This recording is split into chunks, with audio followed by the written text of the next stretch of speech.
They are using government colleges, government schools. For what? They are poisoning the mind of young children. Why BJP's children are not in RSS shakas? Why are they not becoming Gaurakshaks? Why are they not becoming Dharmrakshaks? Why are they not drinking Gomutra? Let them make Ganavesha their uniform. I care a damn. ಸಚಿವ ಪ್ರಿಯಾಂಕ್ ಖರ್ಗೆ ಅವರು ತಮ್ಮ ಹಾಗೂ ಕುಟುಂಬದ ವಿರುದ್ಧ ಬಂದಿರೋ ಬೆದರಿಕೆ ಕರೆಗಳ ಬಗ್ಗೆ ಗಂಭೀರವಾಗಿ ರಿಯಾಕ್ಟ್ ಮಾಡಿದ್ದಾರೆ.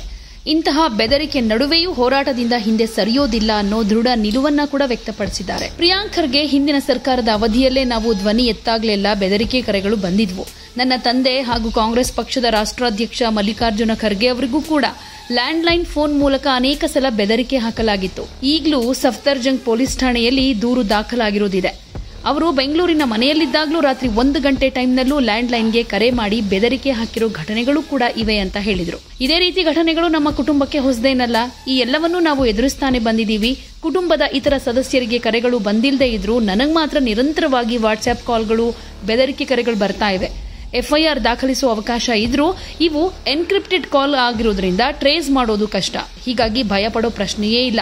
ವಿರೋಧ ಪಕ್ಷದಲ್ಲಿದ್ದಾಗ್ಲೂ ಹಿಂದೆ ಸರಿಲಿಲ್ಲ, ಆಡಳಿತ ಪಕ್ಷದಲ್ಲಿರುವಾಗಲೂ ಹಿಂದೆ ಸರಿಯೋ ಪ್ರಶ್ನೆಯೇ ಇಲ್ಲ ಅಂತ ಪ್ರತಿಕ್ರಿಯೆ ಕೊಟ್ಟಿದ್ದಾರೆ.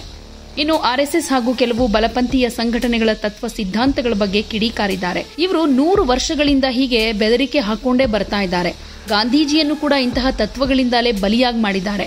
ಅಂಬೇಡ್ಕರ್ ಅವರನ್ನ ಮುಗಿಸೋದಕ್ಕೆ ಪ್ರಯತ್ನಿಸಿದ್ದಾರೆ. ಇಂತಹ ಬೆದರಿಕೆಗಳಿಂದ ಹಿಂದೆ ಸರಿಯೋ ಪ್ರಶ್ನೆಯೇ ಇಲ್ಲ. ಇವರಿಗೆ 100 ವರ್ಷದ ಇತಿಹಾಸ ಇದ್ರೆ ನಮಗೂ 135 ವರ್ಷದ ಇತಿಹಾಸ ಇರೋ ಪಾರ್ಟಿ ಇದೆ ಅಂತ ಹೇಳಿದ್ರು. ಹಾಗೇನೆ ನಿಮ್ಮ ಮನೆಯಲ್ಲಿ ಧರ್ಮ ಆಚರಣೆ ಮಾಡಿ, ಯಾರು ಬೇಡ ಅನ್ನೋದಿಲ್ಲ. ಬಡವರ ಮಕ್ಕಳ ಬದುಕನ್ನ ಹಾಳು ಮಾಡಬೇಡಿ. ಕೇಂದ್ರ ಸಚಿವರಾದ ಅಮಿತ್ ಶಾ, ಪ್ರಹ್ಲಾದ್ ಜೋಶಿ, ಆರ್ ಅಶೋಕ್ ಸೇರಿದ ಹಾಗೆ ಬಿಜೆಪಿ ನಾಯಕರ ಮಕ್ಕಳು ಗೋಮೂತ್ರ ಯಾಕೆ ಕುಡಿಲಿಲ್ಲ, ಎಲ್ಲೂ ತ್ರಿಶೂಲ ಹಿಡಿದು ಹೋಗೋದಿಲ್ಲ ಯಾಕೆ ಅಂತ ಪ್ರಶ್ನೆ ಮಾಡಿದ್ದಾರೆ. ಕೇಂದ್ರ ಸರ್ಕಾರದ ಸಂಪುಟ ಸಚಿವರ ಮಕ್ಕಳು ಏನ್ ಮಾಡ್ತಿದ್ದಾರೆ, ಇವರ ಮಕ್ಕಳೆಲ್ಲ ಯಾಕೆ ಗಣವೇಶ ಹಾಕೋದಿಲ್ಲ, ಇವರ ಮಕ್ಕಳಿಗೆಲ್ಲ ಯಾಕೆ ಗೋಮೂತ್ರ ಕುಡಿಸೋದಿಲ್ಲ, ಇವರ ಮಕ್ಕಳು ಯಾಕೆ ಗಂಗೆಯಲ್ಲಿ ಮುಳುಗೇಳೋದಿಲ್ಲ, ಇವರ ಮಕ್ಕಳು ಯಾಕೆ ಗೋರಕ್ಷಣೆಗೆ ಹೋಗೋದಿಲ್ಲ ಅಂತ ಮೊದಲು ಉತ್ತರ ಕೊಡ್ಲಿ ಅಂತ ಸವಾಲು ಕೂಡ ಹಾಕಿದ್ದಾರೆ. I have told them they should not.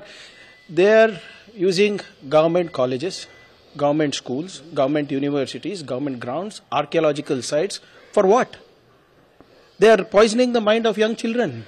Who are the people who go to government schools and colleges? Poor people, backwards, SC, STs, Dalits, tribals, OBCs, backwards.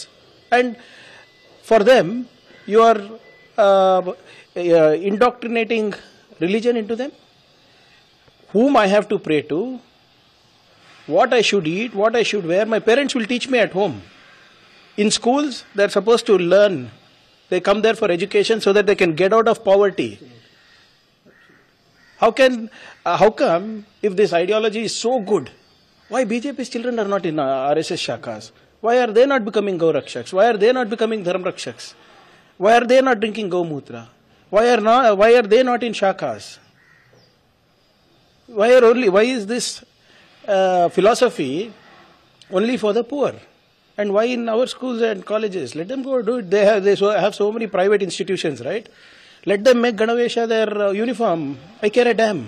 But when we are in the state, government colleges, government schools, government property will not be used to sow seeds of communal hatred.